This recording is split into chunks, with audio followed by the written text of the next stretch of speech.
Partons à présent à la découverte des gorges du Doubs à Villers-le-Lac. Le Saut du Doubs, bien connu, attire de nombreux touristes, mais il réserve aussi beaucoup d'autres surprises. Emmanuel Rivalin, de Nicole et Quentin Dany ont suivi un professeur d'histoire-géographie, Thierry Munier.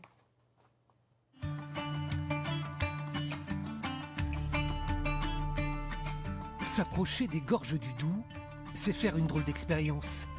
Celle d'un bout de France qui s'arrête net, comme un Finistère. Car en face, c'est la Suisse. Un paysage tout en virage, où chaque rocher a un nom. Thierry Munier les connaît par cœur, même s'il a ses préférences. Alors c'est un des rochers qui surplombe les bassins du Doubs. Son nom, c'est le rocher de l'Écho. Le son porte vraiment très loin. Voilà, il y en a qui s'amusent depuis la Suisse à se répondre. Rocher de l'Écho!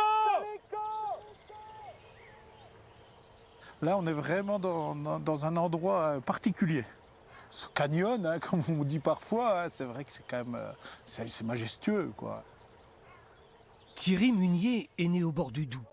Professeur d'histoire et de géographie, il ne risquait pas de s'ennuyer ici. Dans son sillage, nous découvrons quelques secrets cachés sur l'enfant terrible des frontières de l'Est.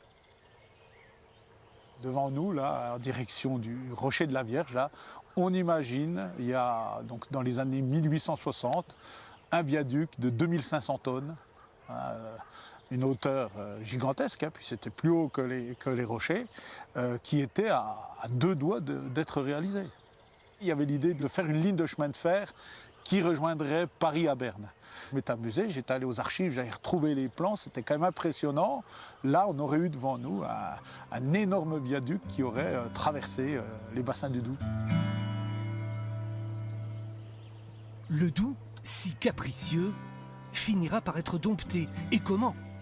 Au début des années 50, mieux qu'un pont, les hommes ont finalement dressé un barrage. Alors voilà, on voit un autre côté du Doubs encore, hein, les hommes en fait qui ont maîtrisé le Doubs. Donc là, bien entendu, on voit le barrage du Châtelot, hein, barrage du Châtelot qui fête ses 70 ans cette année. 20 000 mètres cubes d'eau quand même là derrière, hein, derrière ce mur, c'est quand même assez gigantesque, hein, ça remonte quasiment jusqu'au saut du Doubs.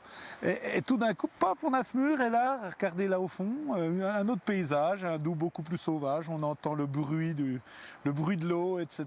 Et c'est vrai qu'on a une espèce de frontière entre deux Doubs différents. Ce grand miroir troublant en a charmé plus d'un. Thierry Munier nous emmène sur un de ces belvédères presque méditerranéens, où l'on découvre une autre histoire du Doubs. Le Doubs a une grande tradition des plongeurs du Doubs. Et c'est vrai que là, on découvre les vestiges du plongeoir. On a donc, avant la guerre, deux grands plongeurs qui venaient depuis ici. On avait Roger Froidevaux et Armand Girard. Hein. Donc ils avaient installé, vous imaginez qu'ils avaient installé une tour en bois au-dessus de ces deux poteaux métalliques. Et ils plongeaient déjà à l'époque de 35 mètres. Tout d'un coup, voilà, ça devenait le théâtre d'exploits sportifs, médiatisés, etc. Peut-être aussi que ça a participé à la renommée des bassins du Doubs. Hein. L'abbé Simon, surnommé l'abbé volant, attirait lui aussi les foules. À plus de 70 ans, ces sauts de l'ange rapportaient des fonds pour restaurer les églises. Aujourd'hui, d'autres plongeurs peuplent les bords du Doubs. Les rochers de l'Écho, c'est vrai, ont toujours un petit air d'Acapulco. Mais dans les bassins du Doubs, une autre musique résonne depuis peu. Depuis que les amis de Thierry Munier ont restauré cette étrange barque bleue.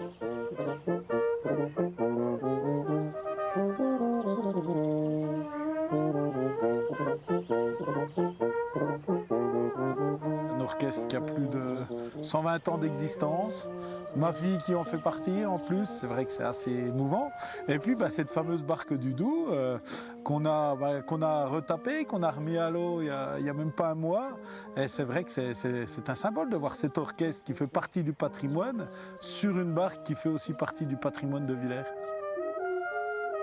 Ainsi vont les enfants du Doubs, heureux dans leur Finistère.